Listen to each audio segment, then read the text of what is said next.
Een echt feestbeest, dat is Yveske. 2 jaar geleden had ze de eer om in de finale van het KVL te staan en toen wist het zeker. Yveske is geboren voor de bühne.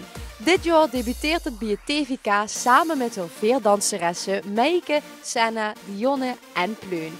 Vanavond hoopt het dat iedereen uit zijn dag gaat en vooral niet gaat scrollen.